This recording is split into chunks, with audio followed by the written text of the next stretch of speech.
Jumpstart Meeting 10, I'm calling it. I know I skipped 9 because I did a lot of videos in between that I'll refer to that would have been sessions normally. I had a little bit of gap between our last time. I don't want to forget when I look back at this year what I did. So I made it 10 to line up with what I do every year. Although this slide is quite different than last year's, has a lot of things that are similar, but it was kind of funny going back and looking at it because of some of the things that have happened this year. Give myself a different view here so I can see some of y'all in case you speak. Just 1 second. All right. All right. Okay. Let's go on to the first slide here. So just an opening announcement or two. We're registering in just a second here, probably about I guess we are very shortly. This week we'll announce the classes for the spring semester of LA Trade Tech.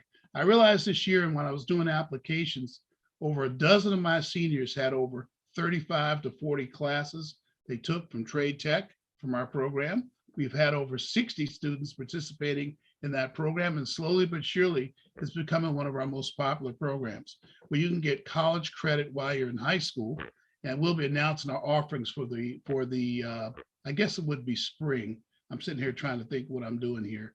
Yeah, it'd be spring of 2022. So if you find you're doing well academically this year in school, students, you want to catch a couple of credits, or you dropped AP classes like I suggested, that's another whole discussion. You can take some classes for college credit. I think every student, when they go to college, should have college classes when they show up. So one way or another, start doing that. And we'll be, Christina, who's my project leader on that, will be sending things home to you on email this week about that class, probably middle of the week. We only have a 1-month sign-up period this time because of the way the schedule is. We're going to cut it down to only 2 classes this year, one that we've done before and one new one. And then we get to summer, we're going to do 4 classes. All right. So I certainly hope that you'll be, let me turn off my sound, I'm sorry. So I certainly hope that you'll be able to participate in some of those classes and get your college credit. So we have 2 college videos we recently posted on our video site. I'll refer to them during the session, don't worry. You can email Quinn Davis anytime if you want to have links to any video I recommend or the video channel, which you can get through our website as well. We produce now 100 videos. We're producing 1 or 2 a week. I'm making short videos for email. I don't even count on that. Please, when you see my email, I'm trying to go with short 1, 2, and 3 minute videos to help you. I hope you'll be able to go on and look at those. I know you're very busy. We're still not getting a high open percentage on our emails like we expected, but a lot of you are just joining us. You'll get your first emails. Try to take a second and click on them. I promise I'll never make them long. They won't be long. I won't be trying to sell you stuff. It's usually information. It's almost always information. All right. The trade tech classes I talk about right here, and I mentioned Christina Martinez. The first bullet I could see was the homework club. We still have our homework club where enrollment is available for you. We have some spots there. If you're struggling in your math or your science particularly, we're very good for that, even though we're online. We have great tools and great tutors. I think some people here are already in it. Be sure to get a hold of us. All right, I do all my commercials up front, so I don't have to do them anymore. That's considered a commercial break. I'll remind you about them at the end. All right, here's some guidelines for a lot of you. The most popular question this week I got in calls or emails or texts: should I add this school or that school? And it reminded me, I haven't talked about the guidelines for adding colleges. I will talk next week about, I should have did it this week, didn't do it, about how do I know I should drop colleges from my list. I really should have covered it. Maybe I'll do a short video on it, a very short video to show you that. But there's a guideline for dropping colleges from your list too. Some of you might feel when you make your list, you have to do everything on it. Not necessarily at all. Only add a college if it is 100% going to be more affordable for the same cost as other colleges. Why would you add a college that's going to cost more than the other colleges? I don't think that's a reasonable thing. Like generally, a private college from back east and to your list is you're just adding a college that's probably more expensive if you're thinking you don't have enough privates. There's a way to add privates without doing that. Add colleges that are different than the existing colleges. Now you have all of a certain kind of college. Why don't you add one that's totally different? Now, you don't have to go. Just because you have a college on your list doesn't mean you have to go. Again, you can get to me for a suggestion. Today, I'll make suggestions too, of course. Add colleges that you really have a chance of visiting. Don't add schools you're probably not going to visit. Someone showing you a presentation or here's a famous one. It's free. The application's free. Just because an application's free doesn't mean you have to take the time to do it and the effort to do it. And you're not even going to visit the school. It isn't really even a school you're actually thinking about. So add colleges you really have that you really have a chance to visit. Add colleges that both youth and parent want, right? Come together as a team and add colleges. Neither side should really surprise the other. That's just a really, really, really, really, really important reason. Sometimes athletes need to have help in doing colleges. They're so busy right now.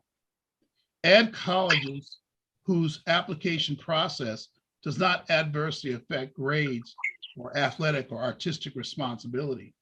Don't add colleges and you're barely keeping up your schedule. Now you have essays and recommendations and financial aid document requirements that you didn't have before. Let Brother King in. He just showed up. Let him in too, okay? Quinn, let him in. All right. All right, let's talk about, okay, I hope that helps. Remember on questions today, hands up, excuse me, Deacon Wilson, whatever. I'm okay with being stopped in the middle. All right, I keep my answers right to the point, don't worry. Mandates and the college decision. I couldn't avoid talking about mandates, I have to. I talked about it last time a different sort of way that I'm talking about it this time. And I'm not gonna get in there and make an opinion on mandates and all that. So I don't want to get involved in that today. I'm just here to present the information. Here are the facts. Most colleges are requiring vaccines as a condition of enrollment. In fact, UC, CSU, two-year college, and our private colleges in California all have mandates. There's one college or two that does not have mandates because of a Supreme Court ruling. And that would be and also I believe the county they're in, Biola University. All right, okay, so colleges are requiring vaccines as a condition of enrollment. So if you, for whatever reason, just don't want to do the vaccine, I'm not here to even question that. That's my check. There's a thing called freedom. So I'm not liberty. I'm not going to get into that. But if you're at that place, this is a tough time to pick a college because pretty much colleges are requiring it. I'm going to talk about the groups of colleges that are not. But if you really can't go to those colleges, this is a very difficult time for a lot of students. And I suspect some on my program. You can talk to me about that in private if you want. Yes, that's right. You can take pictures of any of these screens. I'll try not to make them go too fast, Sister Gayla. Before I flip the slide, I always wait a second, okay? Colleges in the West, South, and Christian colleges are not requiring the vaccine. Testing protocols are required at some. So you got some schools where you have testing protocols in lieu of the vaccine, some where you just don't, but they have testing readily available, obviously. Typically, what you call the red states, those states you might hate, do not have mandates. Okay, so that's an interesting trade-off you might have to make if you just don't want to do the vax. There are these schools are open for tours by vaccinated families and students. So when I start touring next month again, unfortunately, that will be a consideration of touring. And frankly, I almost slipped and said something. So I'm vaxxed and I'll have to get the booster if I do traveling with students. I kind of thought of that yesterday when I was considering planning for travel. So I wanted to make sure you all got these facts about the mandate. Again, contact me privately if you have concerns. There's a lot going on in this area with a lot of soul searching by CSU and UC right now about this because of what's going on in the country right now and the realities of whether they'll be able to get their enrollment requirements if they don't do something different. All right. Any questions so far? I'm assuming not. Quinn, any questions for me out there? No? No, no questions yet. All right, you guys just let me know now. All right, let's talk about college cost. just a bit. Fun slides here. I think I wanted to get some real visuals for you to see it, to see how much college is going to be, to get a feel for how you're going to pay for it. But I like this scripture in Luke 14, 28 to 30. We are a faith-based program. I don't read scripture all the time, but here's a time where, wow, it's an amazing quote by our Lord. For which of you intending to build a tower? Pretty good logical question. Let me close this up. For which of you intending to build a tower, right, does not sit down first and count the cost, whether he has enough to finish it, lest after he has laid the foundation and is not able to finish, all who see it begin to mock him, saying, this man began to build and was not able to finish. College costs is the number one reason outside of my program for college stop out. And I told you another time that only half of all students are finishing college right now. And the number one reason is cost. It looked like they could do it when they started and they couldn't finish. And that's why I always refer to the scripture. On our program, our students finish 83%. And we have very rarely do people stop out for cost. If they do, they knew what it was going to cost going in. But that's an important consideration, parents and students. How will you pay for college? How will I said I thinking as looking through the eyes of the student. Here's a direct cost analysis for CSU. Tuition and fees are $6,500 to $8,200. You might wonder why the wide window. Come on, they're all CSUs. Well, it's because of Proposition 32. When Proposition 32 passed, I believe it's now been 5 years. I'm not sure. Maybe somebody will look that up for me. When did California Proposition 32 pass? Anyway, there was an agreement made they would not raise their fees, and they wanted to standardize all the CSUs. But the second after it passed, CSU and UC wanted to raise their fees, and Governor Jerry Brown got really upset with them. So they agreed not to raise, they agreed not to raise their tuition, but they went off and raised fees, and they called them campus unique fees, and it got around the state law. So some CSUs are now going to be $8,200. It's a lot of supply and demand going on. The most popular campuses are going to cost the most for tuition. However, Long Beach is a special case. It's a quite popular campus, but it's only about $6,000 or $5,900 to go there for the full year. And the reason is because the land that CSU Long Beach is on was purchased from the city of Long Beach for $1. So obviously their land costs or whatever, they're not really renting or buying their land. So there's those considerations too, but in general, there's a wide range of tuition and fees. Then the room and board is going to run you $11,500 to $17,500 for the same reason for the variation in cost, because it depends on the amount of cost of the property. And now with all the social distancing, some of the CSUs have had to do, it caused an increase in room costs because you can't have as many students in the room. So that's what CSU will cost. That's the cost analysis for CSU. Again, not looking at financial aid, just the cost analysis. We'll talk about financial aid a little later. Okay. Here's one to come in. The semester costs are 1/2. Some of you wonder, well, I'll open up my financial aid. It says $3,250. Well, I'll look at it. It says per semester. So it's $6,500 for the year. All my numbers are for the year. Okay. How about UC?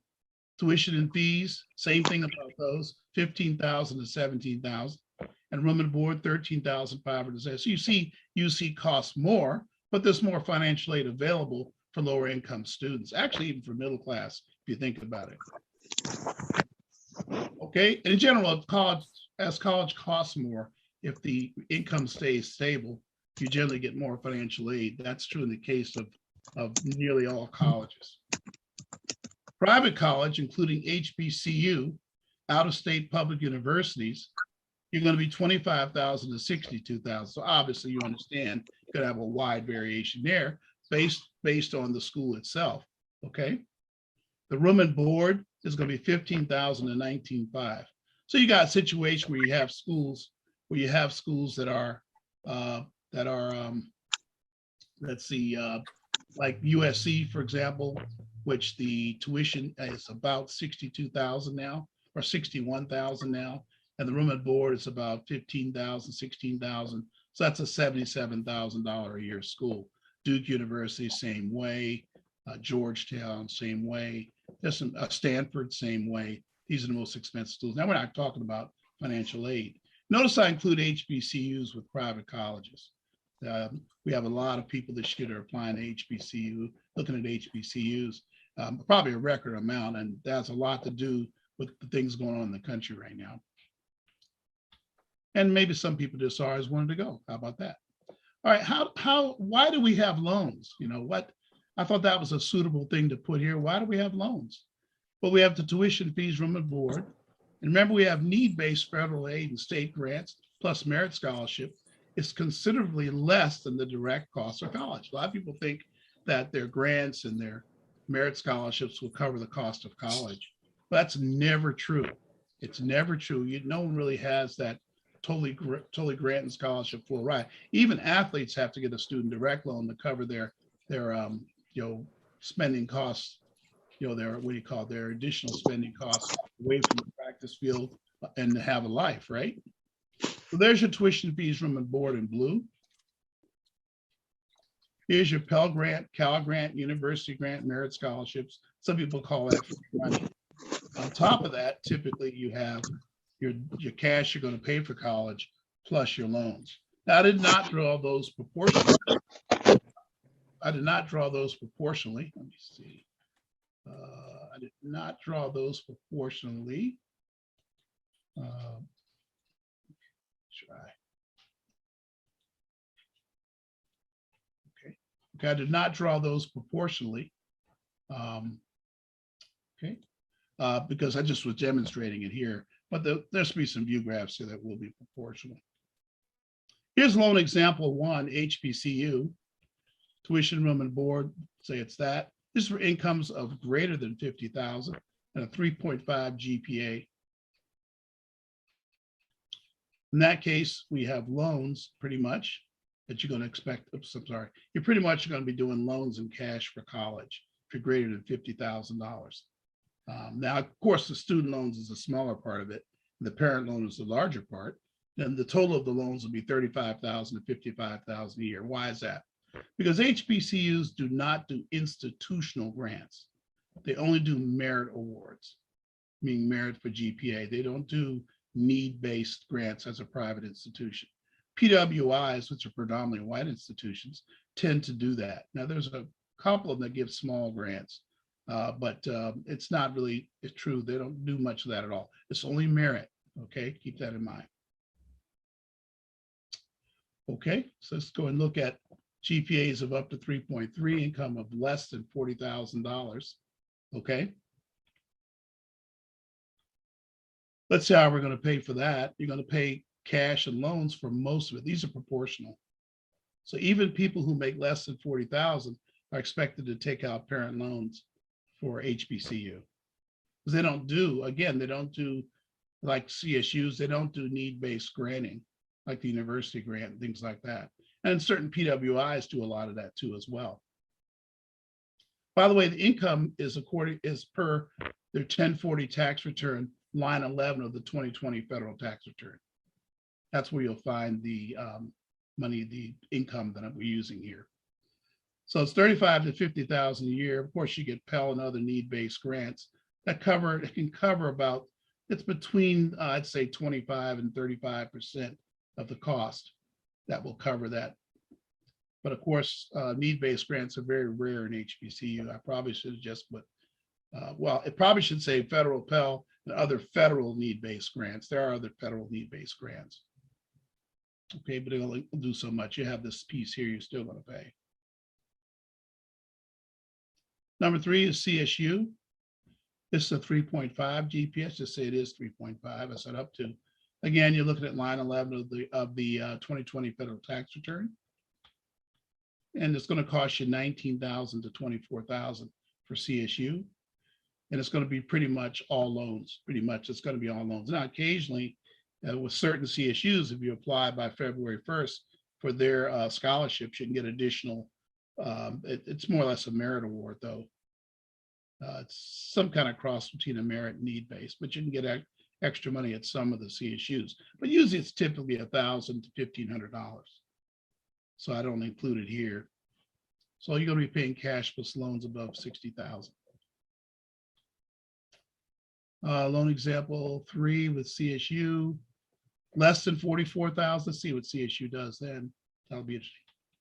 So you can see in that case, it's mostly the grants that are taken care of. So pretty much, if you're less than $44,000, CSU will be almost nothing out of pocket. You'll pay at most $300 a month for school, at very least $100 a month for school. Okay, that's to be on the campus. Because remember, I have over here tuition fees, room and board. Just again, I wanted to give you a good example of what you'd pay for college. Now, how could I do that without talking about loans, right? I wanted to show you the effect of the grants. So for CSU and UC, you can know how much you're going to pay for college before you even get the financial aid award.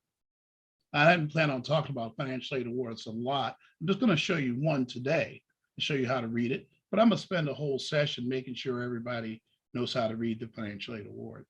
Today, I'm more interested that you know kind of how you're going to pay for college. Again, I call that free money, I guess. Here's private college, which could be a little bit more ambiguous, I suppose. 3.9 GPA. Let's raise the GPA above 60,000. You wonder, boy, I should be able to get some need-based funds. Sorry about that error here, but just wanted to tell you again, it was line 11 of the 2020 federal income tax return to determine income. So there's the total tuition fees and room and board for the school. What's going to happen is you're going to split it. Generally, you're going to split the cost with the school parents. This top box is going to be yours, your cash plus your loans. And the student loans in there too, right? And the bottom box typically is going to be merit scholarships that are dependent on student performance. So the more expensive the school, the more debt you'll take. And that's why the 19 to 35,000 per year, right? It depends on the cost of the college then. So the cost of the college is the first input, and usually you're going to split that cost with them. Now, there are some private colleges that are different. I don't remember if I included that. I think I included I think I included later some exceptions to the rule in the private world. There are quite a few, actually. I'll mention them when I show you the one private that I had in mind today. I'll certainly mention the other private schools. Now, remember, if you're a person whose income is below 40,000, this view graph should bore you. It should bore you because most private colleges will provide more financial aid in those cases. Will provide could provide need-based aid, right? Need-based scholarships. I did not show them here because I was just in people above 60,000 because they weren't going to get need-based. There are exceptions to that rule too, but you get the idea. I have a question, Deacon Wilson. You go right. Yolanda. By the way, just between me and you, Yes. I'm going to answer it like I always do, but I bet you'll be happy when I'm done. You go ahead. On the GPA for the colleges, the 3.9, is that weighted? Because Farron is a no, it's always unweighted with private. Okay, thank you. Always with private. Thank But then you. sometimes it doesn't matter because if a student's like, say, 3.6 unweighted and they're admitted to one of these schools and their income is considerably less than 60,000, they overcome the need for merit awards and need-based awards. Yeah, she's like a 3 point. But you Well, heard the last part of what I said, right? Yeah, I heard you. Weighted, she's at 4 points something, but unweighted, she's like a 3.8. Yeah, right. So if you're lower than 3.9, well, you know what I mean. You can make it up if you have a need basis. Okay, thank you. All right. How will I pay for college? You have one more question, by the way. Oh, hey, all right. Talk to me. Is income based on number and family, or is it a flat fee? Well, I say line 11, 2020 federal tax return. As the amount of students in the home increase, this is kind of a rule of thumb, what I do in my mind anyway. If it's a school that does need-based grant, that does need-based grants, that's the first thing I do. Now, HBCU, they're not going to be anyway sensitive to the number of students. I'm going to make sure I get that out. They don't do need-based awards, right? But on PWIs and state schools and stuff, in reality, it does help if you have more dependents. It helps by about $5,000 or $6,000 typically to the financial aid award. That's a rule of thumb that I use. But you have to be above 2 dependents. Typically, we get 3, 4, and 5 dependents is where it comes in. But as far as some private, a lot of PWIs don't give need-based funds either, because like Ivy League really, well, they do, but it's, I don't know how to explain that. But there's some PWIs that don't do need-based either. But HBCUs certainly do not do need-based. And I just want to make sure I get that part of the answer out. So I hope that answers the question. They can put in the chat if it did or not. Is there another question there? Yeah, from the same person. She wants to know, is the FOSLA being turned in for the 2019 or 2020 federal tax return? What if 2019 is lower? Well, okay, there's 2 questions in there. All right. Yeah. So all of these, I've been careful, if you notice on each one of these view, I don't know if you noticed, on each view graph, I've been putting this note right here at the top, right? It's not clear on this one. Here it is. This note right here applies to everything. You notice I've been doing it every single slide. It applies to the 2020 federal tax return, line 11. That's what this number is. It's the adjusted gross for the 2020 federal tax return. Now, if you're asking about 2019, 2019 has no effect on the 2022 financial aid award. Hope that answers it. But the question I usually get, and I'll go ahead and ask myself, but look at me asking myself questions. I told somebody I was felt a little crazy today. Here you go. I would ask myself, well, what about 2021? Well, first of all, 2021 isn't finished. So it'll become an issue once you filed your 2021 taxes and you're already headed to the school. You may be able to apply for special circumstances. Don't count on it. You may be able to. That also depends on the school and how you structure your request. And that's where I would get a hold of someone like me. You know how people call lawyers when they get in trouble with the law? You should call me when you're dealing with financial aid offices on a very sticky matter like that. At least I can advise you how to approach it. Okay. I hope I answered that one. Another question? No, that's it. Okay, please follow up. We'll see it. Every slide we'll check. We promise. Sorry I did this one. Okay, how I pay for college. Again, here's a private college analysis that's heavily implied that I didn't do. I think I did it before. I just want to mention it again. Again, this was the analysis: 25,000, 62,000 tuition and fees from the board, 15,000 to 19,000. How about some exceptions to our cost rules that I gave? Yeah, if you have an open mind, I'll be willing to give you exceptions. Boise State's a huge exception. I just had a great conversation with the Honors College dean last week, who just loves our students. He was talking about a student we sent him last year and how well that student is doing. And he missed me when I visited, and he said, oh, if anyone wanted to go, talk to me. And a lot of you that have high GPAs and have flexible personalities can deal with different types of people and are not intimidated by surroundings that are going to be mostly white, but with some great Black supportive students. And like adventure, something new. If you want a school where you're glad to go there and you're glad to get home, both, then that's the kind of school that Boise State is. I'll be visiting Boise State. I wanted to get a trip in before December 15th, but I'll only do if there's enough interest. So watch your email on that. Sonoma State, CSU, Bakersfield, Long Beach, Dominguez Hills, of course, other state schools for those of you that are out of state. I think I have one in here that are going to be also exceptions to my cost rules in general, because some of them are going to be better buys for you than I had even stated. Grand Canyon University is a private school, a way to slip around it and get a great career. George Washington University, because of our unique relationship with them, they're a very expensive private school for most. But if you have good grades, right, and you connect with me and I get you connected with people at the school who would like to know you're applying, you get a thing called an alumni award. It's a beautiful thing. And GW is one of the top schools in the country. Disclaimer, I'm an alum of GW and do alumni admissions for GW as well, okay? But nevertheless, that's a private school in a way around my cost rule. They're totally getting around my cost rule. University of Nevada, Reno is another great example of a school. And when I did, from Liquid Mall. could you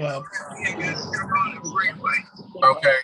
Quinn and Mike, would you close Austin's mic, would you? I can't hear what he's saying. All right. Just a moment, everybody. Okay. I'll get it. I got it. I got it, Quinn. Okay. All right. University of Nevada, Reno. There's one I missed here. I don't know how I missed it. Oh yeah, I know how I missed it now. Anyway, Seattle Pacific University is a great buy too, because of the way they do financial aid. We haven't had them speak this year. Talk to me if you're interested. I want to tell you some other things about the school too, before you apply. Okay. All right, but those are ways, some schools, some of the schools, there are others too, there are exceptions to the rule as well. I think I put up my 10 favorite schools before somewhere. It's just that same list. Okay. Let's look at a typical financial aid award now. This is one I just did randomly. I thought it'd be good to look at how they look. Not because you're going to get one anytime soon, but because it takes me a few weeks to show you how to read it. This is one from last year. I haven't even updated them yet because I knew this wasn't the time where you'd be needing it, but I'm going to show you, give you an example of how it all comes together. Here's a typical financial aid award. You'll notice that it has subsidized, unsubsidized loans. Everybody will get these. You might say, well, I don't want to have any loans. Well, that's okay. As long as your parents can write a check, you're fine. For the 5,500 it actually is. As long as they can write a check for the 5,500, that's fine. And sometimes, and very often, they cannot write that check, and that's where the issue comes in, right? I'm making sure that well, good, worked out fine. Okay, so you'll have those first. And those is by semesters. Remember, I was telling you that before. It's by semester. That's because they want to see your academic performance in the first semester before they award financial aid for the second semester. You'll notice there's a state university grant here. It's based on need. You have some work study. I'll talk about that more some other time. And then it has a parent loan on the financial aid award, which I don't always like to see that they put the parent loan on the award, but you have to factor that in. So let's work through this and understand how we can figure out what we owe from what they tell us the financial aid is. Well, the financial aid award is $14,161 per semester, or $28,322 for the year. Let's see where that goes. Well, you have to go to the school's website. I know that's terrible, isn't it? They give you a financial aid award and you don't know how much the school costs. But you're going to learn today that you need to go to the school's website and Google the name of the school and cost. And go onto their website and find out what it costs. You'll find out that San Diego State last year was $7,700 tuition and fees, $1,800 for room and board. The stuff in the black here is not on the bill. Let me say that again twice. The stuff in the black here is not on the bill, and the actual cost way lower than these numbers here. You can control these costs very easily, okay? Books are never going to be $19.70. If you do everything we say and you're on time, your books will probably not cost much at all. But these are controllable. In the red, it's on the bill. You can't do anything about it. Hope that comes very clear to you. Anyway, this all costs $31,000, but you only care about this 25, you see, or this 26,000 here. Okay, your financial aid, if you remember a moment ago. So the relevant financially is 19,000. You said, wait a minute, wasn't it more? Well, what we did was we took away the parent loan and we took away the work study. We take those away in the first analysis, and we'll be practicing, don't worry. So the relevant aid was only 19,000. The direct cost is 25. So the cost of going to San Diego State will be $6,000 for the year, or $3,000 per semester. And typically with all the deposits you make early, it works out to be about $450 to $500 per month on campus with the financial aid awarded in this example. Okay. Again, this is just an example of how the financial aid award is used to determine the cost. The key thing was here, you needed to know from the school's website what the school costed. Any questions on that, Quinn? Are we? No, no questions. All right, good. Okay. I'll pause for a minute. I mean, people might have pictures to take there. Okay. There are two categories of student loan. I won't do a full loan thing, although I'll cover a lot of it today. Two categories of student loans, okay? And notice, you might notice, parents, the word student is in quotes. You got it. It's not, they're not only student loans. There's direct student loans, also called Stafford loans. And there's Perkins loans as well. Perkins loans are loans that are forgivable if you volunteer on the campus. Some schools are allowed to offer those, some are not. It's based on the loan default rate of the schools, whether they offer Perkins loans, and also on the amount of financial aid you've gotten to. Direct student loans are loans that every student's going to get. That's the one that's $5,500 for the freshman year. Everybody's going to be offered that.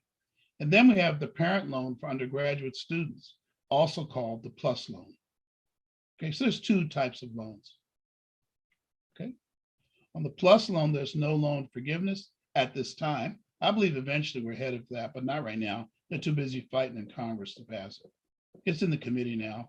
I don't think it'll come out until after the 22 elections. There is a credit check for Parent Plus loans. Okay. For the student loan, the Perkins loans are totally forgivable. There is no credit check. That's direct student loans as well. There's forgiveness for student loans too. If you are a federal government employee or AmeriCorps or the Peace Corps or Teach for America when you leave, you can get your loans forgiven. My daughter got part of her loans, or at least more than half, forgiven because she was in the Peace Corps. Okay, that's student loans. And so really it's kind of like there's two types of student loans. You know, you sort of say, well, really? Well, yeah, there's parent loans are considered student loans by the federal government. So when you hear the total amount of student loans that are owed is over 1.6 trillion, I think it is, it includes the parent loans.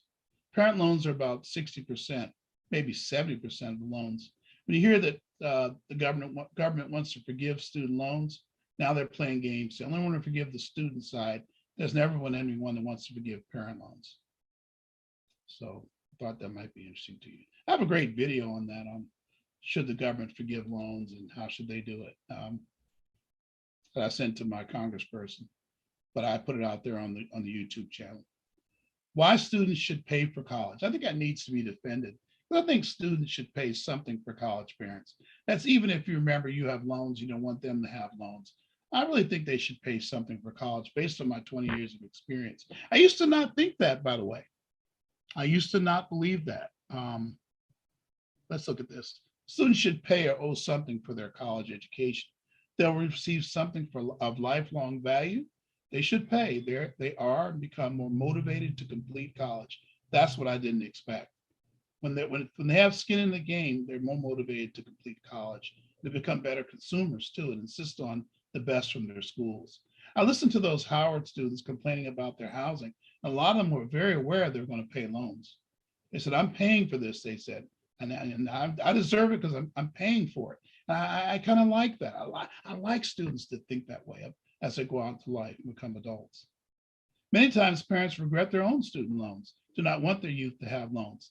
But you can pay their loans and pay the additional costs in cash. It's up to you. But I think they should pay something for college. The monthly payment on the student loan anyway is manageable. It's just those parent loans, parents, that become not manageable.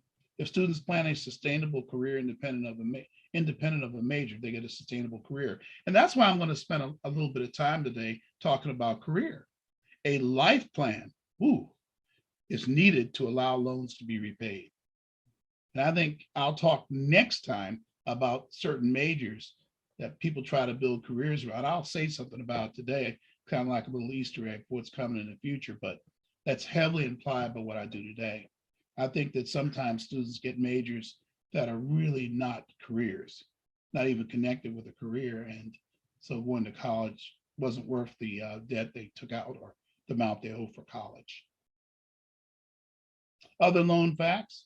Current interest rate is 2.75%. Parent loans are 4.53, which is lower during COVID.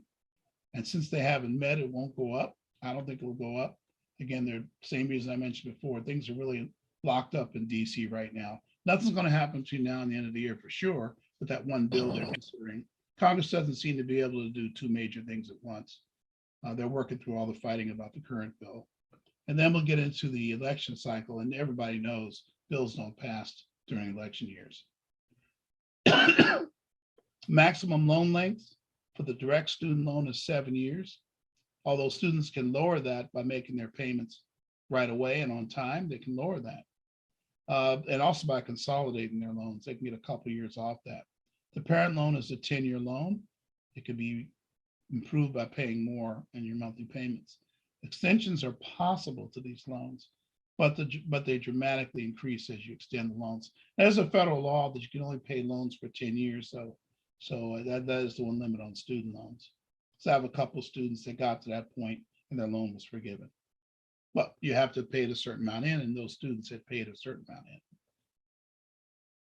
The monthly payments, we only know what those monthly payments will look like if they take the loans out of the maximum loan for each year. They take the loan each year, 2.75% interest rate, 7 years, $357.74. Usually students are able to avoid loans later in their college career by the way they're living. They're living places that are less expensive, and in general, loans go down as students are in school. This assumption was 27,000, but I see very few students.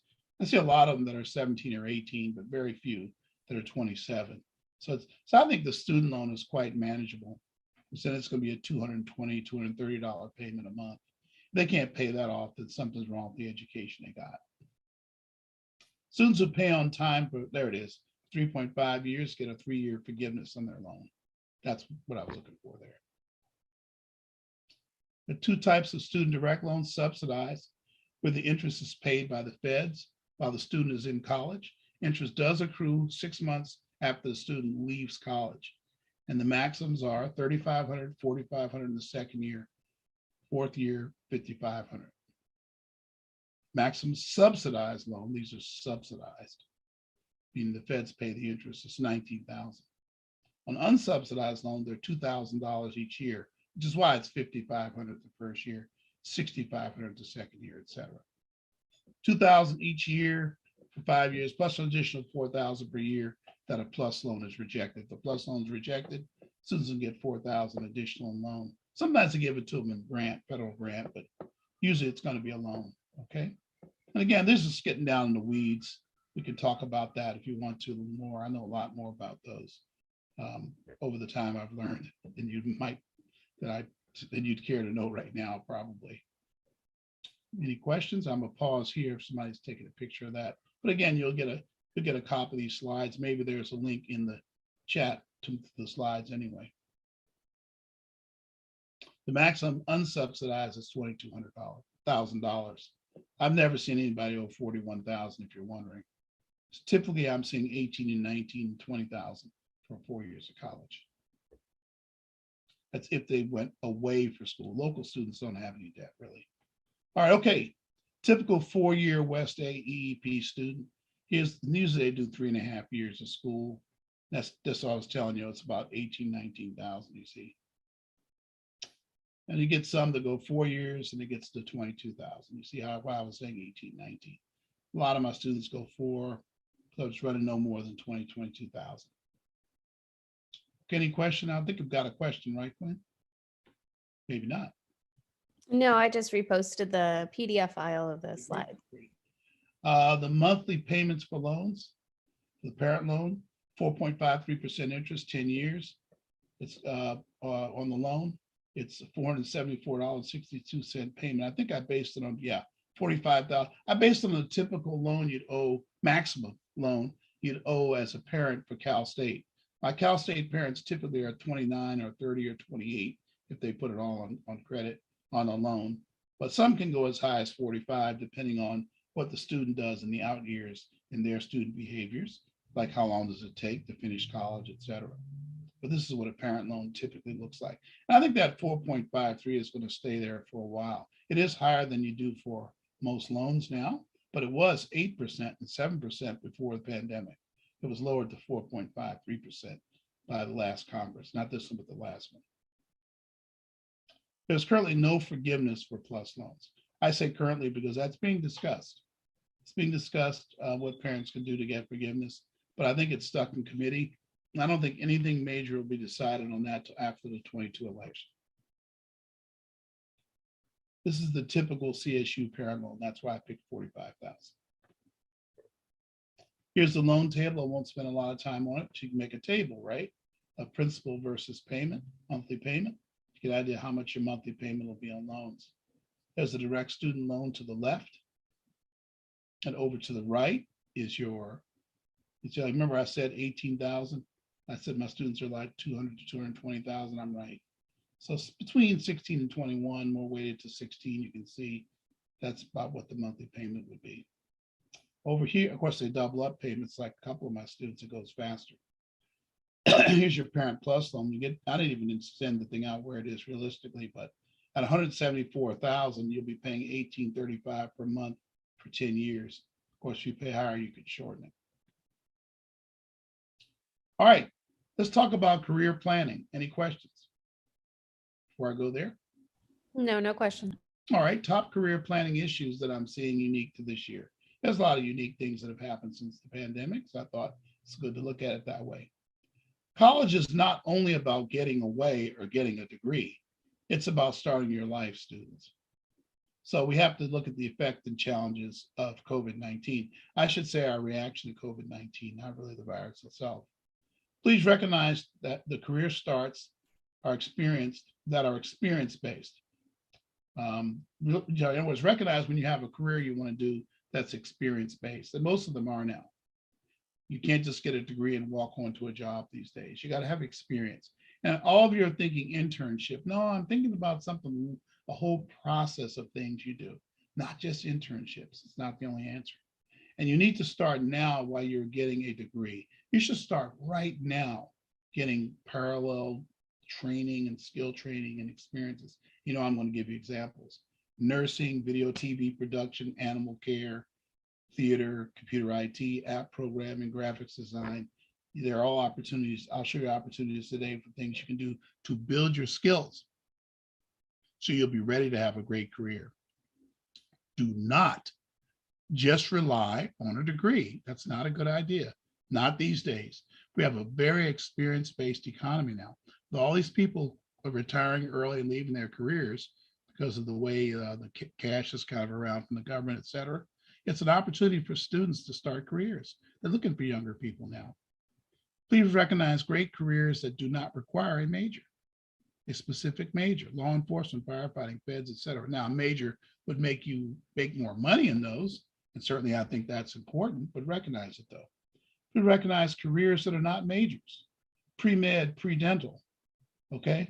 It's not a major, so you have to plan how you're going to get there. The only career that is a major is engineering, right? Engineering is a major and it's a career. Okay. Questions? Any questions? So, Deacon, Yeah, go right ahead. so I'm trying to go into engineering as a field, but Which type, or just you're not sure? I'm looking at aerospace, but I'm thinking I would start off like undergrad, it would be like a physics program or computer science program.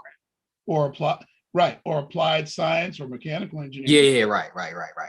You get applied math, and look at all the majors we've rattled off for that job. Yeah. You see the career major is not necessarily related. You said aerospace. I bet I only know one school that has an aerospace engineering degree. Maybe. Is that Tuskegee? I don't consider, if you look at theirs carefully, and I've looked at their, you know, I love Tuskegee, by the way, but anyway, you didn't ask me if I like Tuskegee anyway. I love Tuskegee. I like the way they organize their science. They're very underrated in STEM, extremely underrated in STEM. But if you look carefully at their aerospace program compared to like San Jose State, or it's very different. And the kids I know that are working for NASA or in aerospace engineering like that, majored in mechanical, like he just said, he was just describing majors. Oh, The physics and Yeah. Well, hey, by the way, Zion, you might produce this. When I was an engineer, I got electrical. You know, you guys know I have an electrical engineering degree from GW, along with a computer science option. And I went to work for Hughes Aircraft Company, got on engineering teams, and when I went to Grumman too, I always noticed the other majors that were on the team. I saw physics major, Zion. I saw applied math. I saw applied science, Zion. They were all on our team. thank you, Ms. Alonda.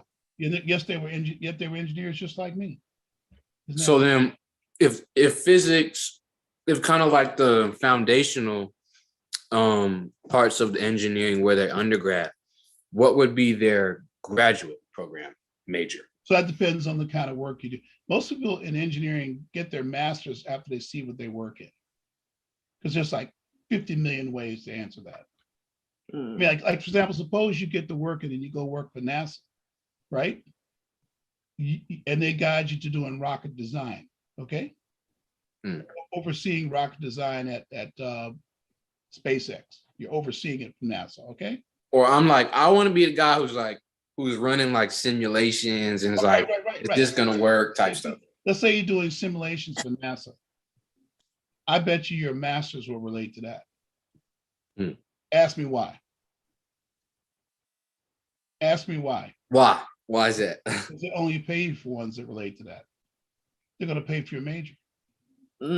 Yes. Wait, can you repeat that? Wait, It'll be free. It'll be free. It will be free because you're because I'm making money off for of them, what for them. That's called capitalism. Hey, by the way, nothing's wrong with capitalism. I love it. But would they let you go out and get a degree in circuits? Right. Why would they care about you designing circuits? Do you get what he's saying? Oh, they care about me They want designing circuits because they want me to design. No. Think about this. Wait. We on different way. And this is an important conversation for everybody here. Companies pay for majors when you're getting better at what you're actually doing. They're gonna pay for you to go. Pay for you to go off and learn other stuff for them. And then you leave and go somewhere else. Learn more, Zion, on us. Oh, they're gonna pay for my master's. Right. Oh. No engineer pays for their master's. Get out of here. Oh, so I'm learning while I'm like an intern, but they're paying for it. No, you're working there. Working in it, and you decide you want a master's. If you want them to pay for it, it better be written. A lot of them give you a list of things. Here the majors will accept. Here's what we won't accept. Oh, okay. So you go do those things they won't accept, but you paying for them, brother.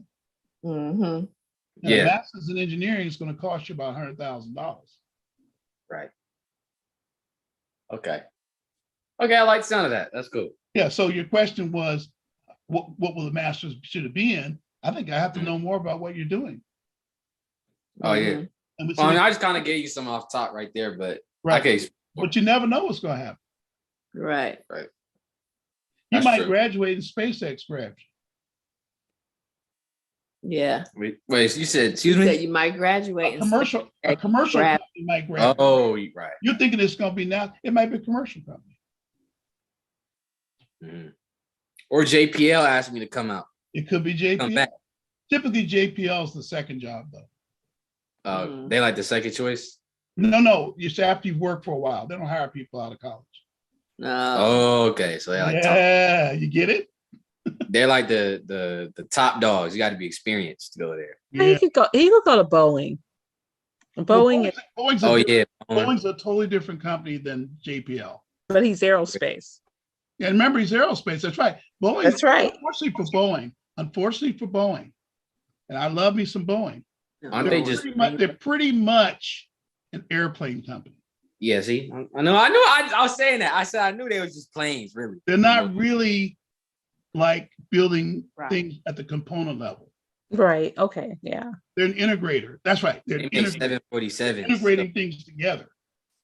But they pay for everything. And they're moving. And the thing is, College. they've had to move away from jet aircraft because they got their butt kicked from combat aircraft. Yeah, because I'm out flying on them all the time. So the combat aircraft they moved away from. There's other people that have slid in that spot. Really? Butter zest. Yeah. Who's doing the combat aircraft now? Like the Well, F-18? Boeing is still involved, but they're not prime. Right. So Right. right now, it's funny. The F-35 is kind of funny, which is the most modern aircraft. And thank God we built it. It's our only hope against a certain country I think we're going to go to war with soon. But that's another whole story. The F-35 is a good example. The government couldn't decide between Boeing and what's the company they used to, and Grumman. And they said, we want Grumman to be prime. Boeing, you just going to be a sub. So Grumman really built the F-35.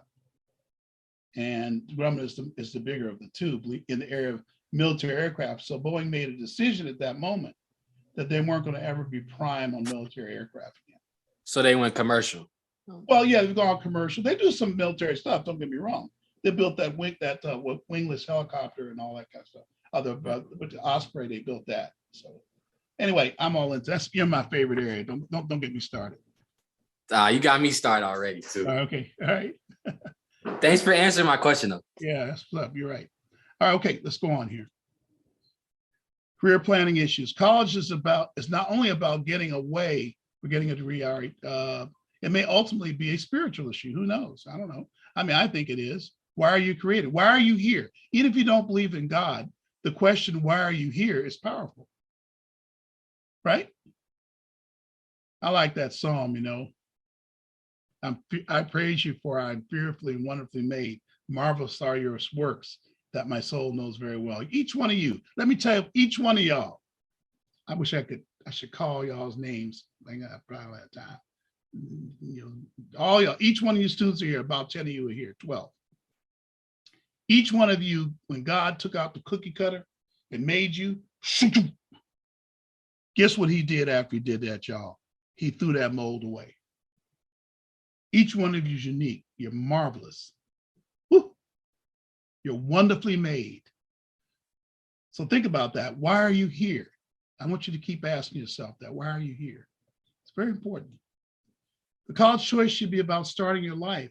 It would be hard to see this after how we adult decision makers kind of took away your life the last year and a half with our response to COVID. But I want you to get back to that part of you. You have a life to start. All right, let's go on. Let's talk about career start issues. Top career planning issues. Let me make this control bar disappear. Okay, there we go. Experience-based career starts. Example 2 is because I took one out. That's why. Somebody might want to do film, right? Okay, let's talk about how we do film. Aaron. Well, here we go. Becoming a filmmaker has nothing to do with a degree. It happens in stages. Now, is a degree good to have? Probably. Some of the greatest filmmakers do not have 4-year degrees. They're just creative. I think Spike Lee only got his honorary after. Go back and look at his wiki carefully. Some great actors don't really have degrees. Isn't that interesting? It's the art. If you want to make films, I tell people, if you want to make films, go make them. And I told somebody, I never want to make no film. I don't ever want to do it. Now I can't wait to make. I want to make a documentary so bad right now. You have video podcasting. Where's your video podcast? Where's your YouTube channel? How about your websites and blogs? Where are your musings online on video? It's so easy to be a video producer now. So I said, so those aren't real films, but that's where it starts. I got a couple of cats that are in film right now, behind the camera and doing other stuff. It started out with them being in silly little contests, like what's the name of that contest? I'm asking, like, Save Me a Spot in College. It was these little video contests. I know Quinn remembers that. Boondocks also. Yeah, you can do a lot of stuff right now. If we just get ourselves a little bit less busy, start doing it now. So I always say, if you want to do, when students tell me in the meeting they want to do film, become a filmmaker, I say, all right, do film. What films have you made? I think it's a famous statement that if you're a good hitter, you should hit good. If you're a filmmaker, do film, right? And then the degree is only going to make you better. How do you learn it affordably in school? That begins to drive the decision more. 2-year colleges that are really good at LA City College, WestA, great in film. Maybe you do that while you're in the 4-year college. Come back in the summer and get all the videographers. George Lucas gave what, $4 million to a West LA college. They have a great film program. Go in the summer, you should take every film course they have. That's the word passion, if it's really something you love to do. LA City College also has a nice program. Some people say, well, those are 2-year colleges. We're not talking about your 4-year degree. We're saying, why you're in 4-year college. Start thinking about how your summer is going to relate to when you have a career like this. This is just one example here. I'll do other examples. How about medical doctor and veterinarian, right? Watch this. It's a good example for you. A lot of you want to become doctors. Here's the path I think you should take. I have more to say about this later. Yeah, go to four-year college, but look at the degrees I think you should get. BA, Bachelor Arts degree in biology, BA in chemistry, BA in psychology, BS in public health or health science. Somebody said, where's the BS in biology? You don't need a BS in biology. You have to take these classes right there. Why do you think you got to major in biology and learn, how the cells and animals different from amoeba to be a doctor? You don't need to know that. I says, well, it's really good to know. Now, I think you only need to know what you need to know. I said, that was kind of profound what I said. You only need to know what you need to know. That's the secret of college. Only learn what you need to know. Ooh, glory. That just hit me through the spirit. All right. So what are the classes you need to pass the MCAT? Biology, lab 1, lab 2. You get 2 semesters of biology, biochemistry, chemistry lab, and then of course you call on Jesus while you're taking organic chemistry. Hey, that's the hardest class in the world to pass. Anyway, but then you go to calculus 1. And sometimes some schools suggest you take calculus 2, but you don't have to. You just try to pass the MCAT, and there are calculus questions on the MCAT. Now, I don't have physics up here because the physics questions are very general on the MCAT, but that should probably be listed if calculus 2 isn't listed. So a lot of you want to be doctors. This is what it's going to take in college, not having a certain degree. Move yourself away from that. And I'm not going to talk today about the parallel things that future doctors can do because it's too long of a discussion. And you can believe I will cover it. I'll even tell you about a story about the $50,000 doctor and the $411,000 doctor. I definitely will cover that next time we get together. Let's see. You go to the MCAT, you prep and test. And most normal human beings, this is about a 1-year period. You're going to have a year between you graduate and you start medical school. And then you go to medical school, and you'll see me argue the way you do medical schools is going to change. It's not going to be you going to a $200,000 medical school. There's some great programs like Charles Drew. You can get your medical degree for $40,000. There's schools like the Kaiser Permanente set up a medical school now, primarily for minority students. There's other colleges now offering scholarships and things like that for that medical school degree. That's only going to get better and better. But that's why on the front end, I don't want you spending so much money on college. You don't need to be starting as a doctor, $400,000, $300,000 in debt these days. But I have a lot more to say about that later. You can do, or a veterinarian. Everything I said about doctor applies to veterinarian too, right? Okay. We have extreme shortage of veterinarians right now. And then you go become a practicing doctor. All right. Any questions I should be looking at, Quinn? Nope. Are you putting stuff out? Look at you. I think that's a really smart track in what you just said, Deacon Wilson, Absolutely. in terms of being a veterinarian before you become an actual practicing doctor. Well, actually, one doesn't presuppose the other, although that's true what you said. There are a lot of veterinarians that become human doctors. It turns out you still have to take the MCAT to be a vet. Wow. I should have put here, this is where I misled, right? I should have put medical or veterinarian school. And I could have put dental school here too. I hadn't thought about that. So you're going to be a doctor, you got to pass the MCAT. Okay, hope everybody sees that. And you also need a year or two of relevant community experience. But again, that wasn't the purpose of this view graph. I will spend time with only those who are majoring in pre-med, getting deeper into these view graphs. That's about a 45-minute presentation. I don't want to only do that as a video. I'm going to invite everybody who's doing pre-med. I see a lot more pre-med majors this year. Some of you might say, well, I want to be just a biology major. And I always say, hey, what jobs are you looking for? And usually I don't get an answer back, but basically, if you're going to take a biology degree just to know more about cells, I want to know why you want to do it. I think a BA in biology, you'll see it later in this presentation, is way more functional. You can be a doctor, you can work in a lab, you can go on and work, what do you call those CSI people? You don't have to get a biology BS degree to do biology, okay?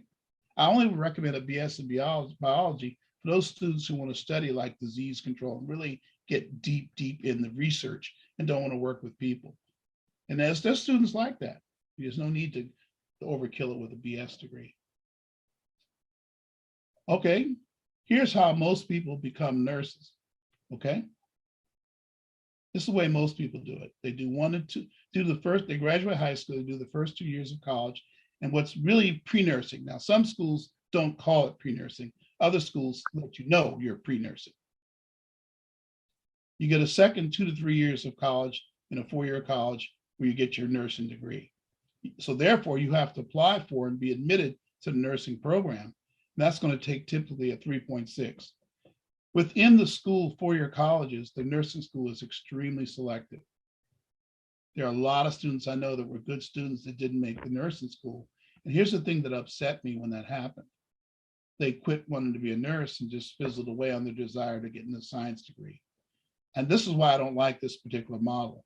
I don't like this model because it's saying you can only become a nurse if you have a BS degree in nursing.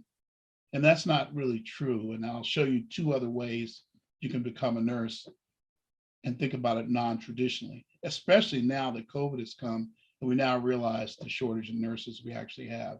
Now, before COVID, there were weird discussions going on in California. Why don't we require all nurses to have a BS in nursing? And in fact, I think it passed one house of the state assembly and it didn't pass the other. And they said, and I think the current governor said, I'm glad it did, and I would have struck it down. And I'm glad he said that because there's other ways that people become a nurse. I guess I want to dispel this notion that unless you're really good at chemistry and biology, you can't be a nurse. Not so. Just like engineering, I hope you are good at math, like I know Zion loves math, but if you're not good at math, it will be harder for you to be an engineer, but I don't want people giving up on engineering because of it. I mean, I like colleges that make room for students and teach them and cause them to grow. I think it's a wonderful thing. This process doesn't allow for that. This process says you'll have to be good at science and math to be a nurse. Some people are just not good at math. Why should they be discouraged if they have a gift for service to people, caring about people? That make a great nurse. So let's see some other processes we could use here. Even those that aren't nurses won't want to be nurses, could benefit from this idea of alternate ways to get a career. So here's what you do. You get a certified, so nurse is one of those things. If a student tells me they want to be a nurse, I always say, go be a nurse. Who's stopping you? Get your CNA in the summer. You should start this summer. I want to see you taking your classes to start to get your CNA. The next summer, I want you to finish up. Or you can go somewhere like H&R Healthcare, who's a partner of ours. We've set now 4 or 5 students there. You can get your don't go to a for-profit school. Whatever you do not go to one of these for-profit fly-by-night schools. They will rip you off. How about H&R Healthcare? And you drop my name. It'll cost you only $1,200 for a 5-month program or a 3-month. I think it's a 2 or 3 month program. You can do it in the summer. Okay. You can go to a 2-year college and get it as well. I call it year 0 and year 1. This is year 0 coming up, students. Year 0 is the year between your senior year of high school and your freshman year of college. So if you want to be a nurse, who's stopping you? Go be a nurse. And you can still continue on, right? Get a part-time nursing job. It says CAN. It should say CNA, Gwen, down there. I can. CNA through LVN. You can be a CNA through LVN over a 2 or 3 year period while you're in college. And when you can work right near your college part-time, there's such shortages of CNAs. You're learning the basics of nursing anyway. And those are that stuff is going to help you pass the nursing exam. Talk about that in a minute. You can go to 4-year college still. I didn't say don't do 4-year college. I don't think you need to, but you can, and maybe you should if you want to go on in nursing after being an RN, right? If you want to be an executive nurse or something like that, you'll need that 4-year degree, and it will be a difference in pay too if you get your 4-year degree. Here's some other possible degrees you could have. A BA in biology, right? A BA in health science, a BS in health policy. These are all possible degrees that a nurse could have. And you remember, you're already a nurse because of this bottom path. Then you'd go to the RNA licensing exam after you graduate college. And then you have your full-time nursing job in either case. Okay. By the way, this part-time nurse down here, if you're wondering, I should have drew a line up to this licensing exam. That's the point. You can take your licensing exam after you get your 4-year degree and you're already a nurse. Say some college that wouldn't let you get in a nursing program, you won't care. You could still be an LVN and then become an RN, because, yeah, look at this, A shouldn't be here, Quinn. Anyway, RN, because there's such shortages in hospitals, their insurance companies demand they have enough RNs, okay? So an individual hospital like Long Beach Memorial, or like, they suspended all their rules there because they got short, like Cedars-Sinai and St. Mary's and some of these other hospitals. Oh, they'll certainly be motivated to bring in people to teach you how to pass the licensing exam. So that's an alternate way to become a nurse. That's for people who maybe are a little challenged in math, not as good in chemistry and things like that. You can still be a nurse. Depends on how bad you want it. Don't think, well, when I get my 4-year degree, I'll become a nurse. How about thinking about yourself like you're a nurse now?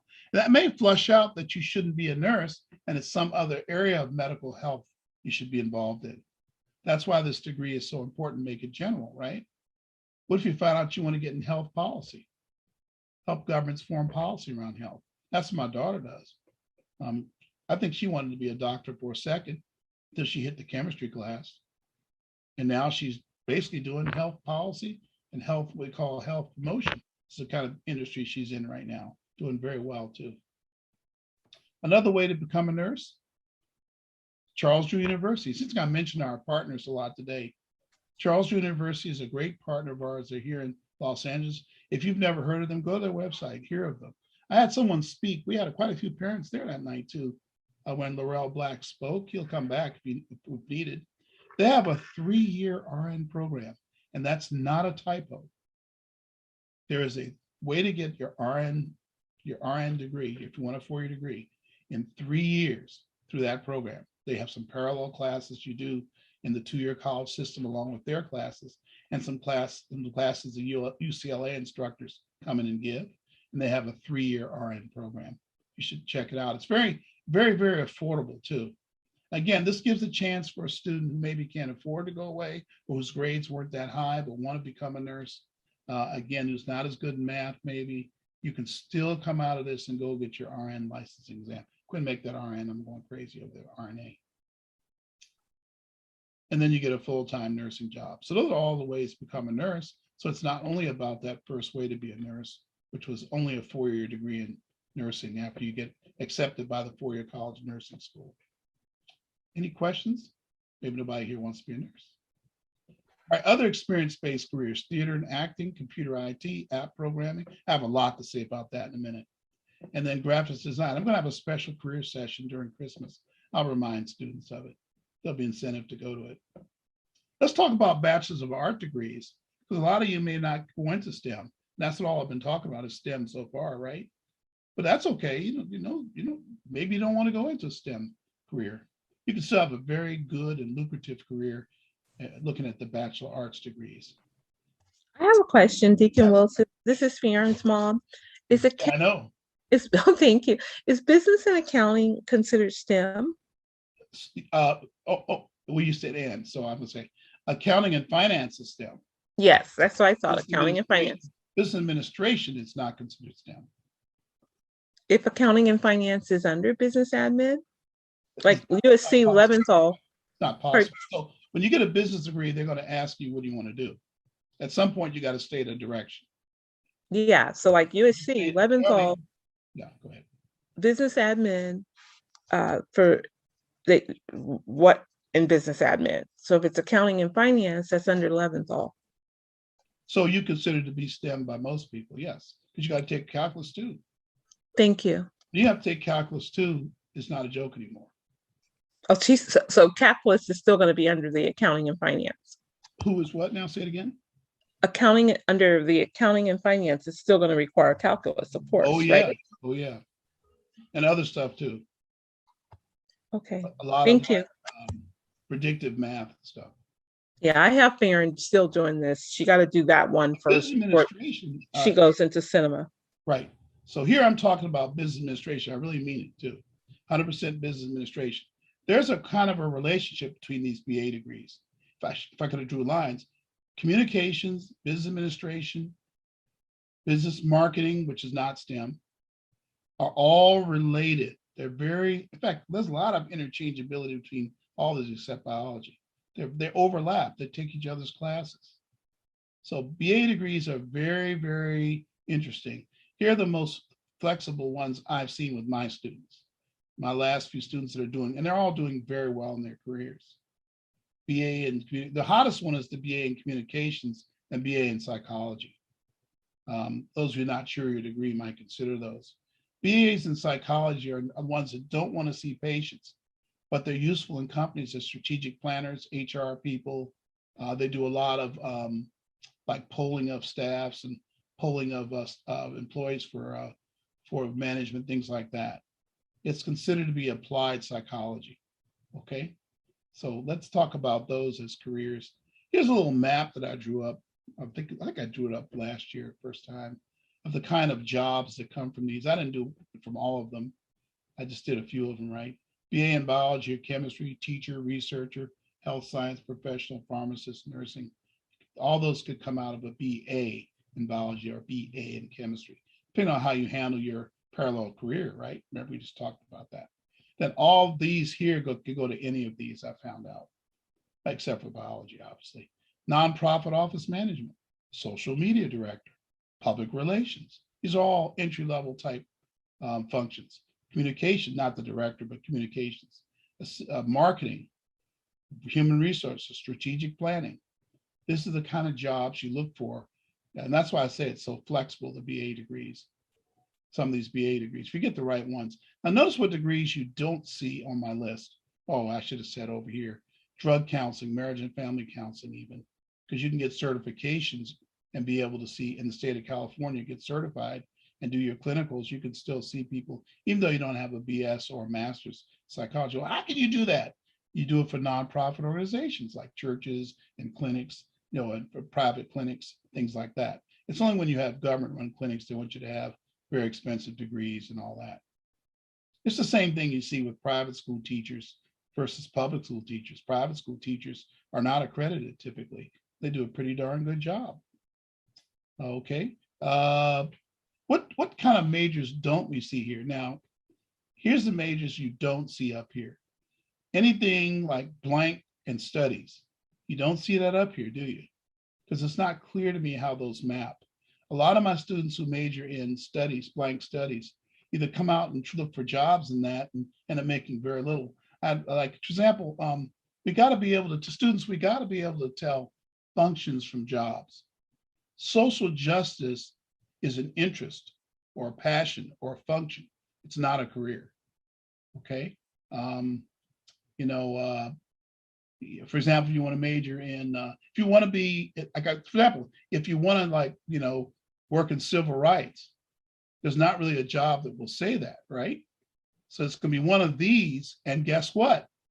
You connect with people that are doing it, maybe on weekends at first or whatever. So kind of make sure your passion doesn't mix in and you won't find yourself with degrees that aren't functional. You know what woke me up to that? What woke me up to that was when Howard University 4 years ago, the new president came in and he got rid of African studies as a major. And everybody had conniptions about it. But he said he'll keep the African studies courses and make them even better, but he didn't think it should be a major. They could still major in something that's functional. Do you get the idea why he did that now? You know, I think that was very smart of him in a way.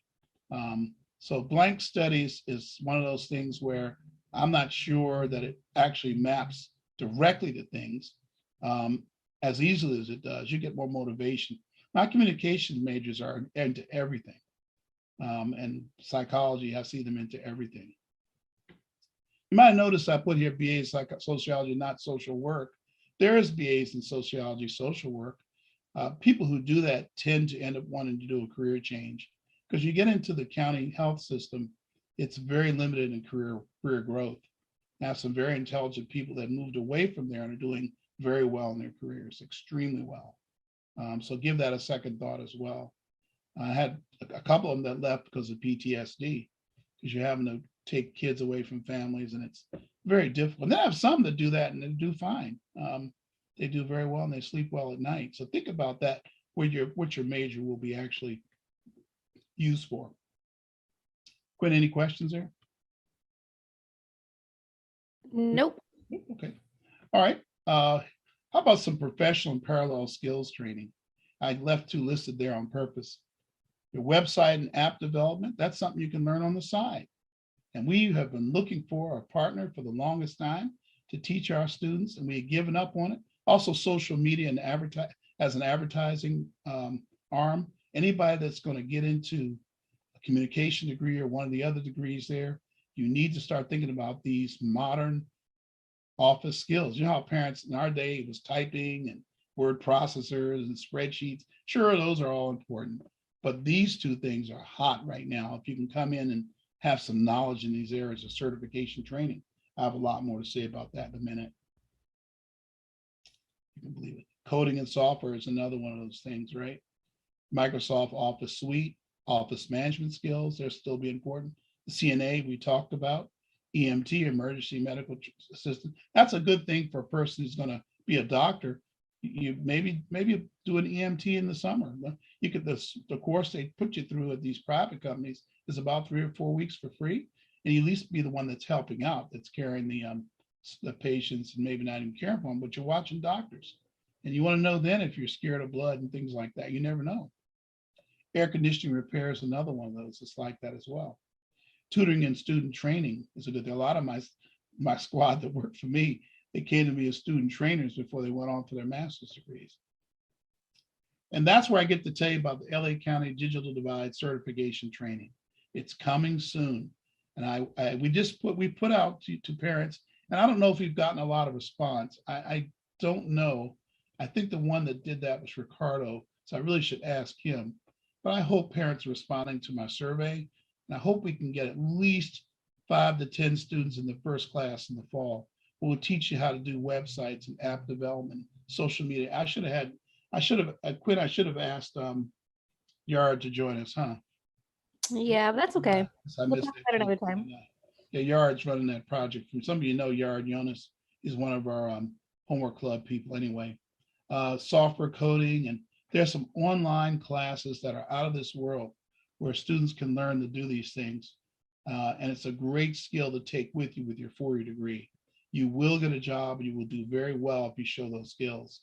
And that's part of the secret of what we talked about today. I call them parallel skills training because they're in parallel with your 4-year degree, right? Just again, trying to give you ideas. Again, if you need this is one of those presentations where you probably want a copy of it. And watch your email very close for this Digital Divide program. We are extremely excited to become a partner with LA County on this program, where they're wanting to train adults and youth, but we want to have our youth go together in certain classes to take it, like we do with Trade Tech. But Christina's not here, is she, Quinn? No, right? She had to do that class today. No, yeah, she's not here. Yeah. How can teachers have stuff for grade on something? Anyway, I won't get into that. Anyway, okay. Guidelines for the addition of new college. A lot of you wonder, when should I add a new college to the application? You should add a college if it's 100% going to be more affordable. I think I had this, or the same cost as other colleges. Add colleges that are different, add colleges that have a chance of visiting. We talked about this. All right. Somehow I got through that. That's all I had for today. I was in doubt about being able to get through it, but somehow I did. Thanks be to God. Are there any questions that are lingering that we need to answer? Any questions here? First, we'll do comments. Anybody with a question? Sometimes there's some good ones out there I didn't get to. I took them while I was going along. Anybody? That was excellent, Deacon Wilson. Think so?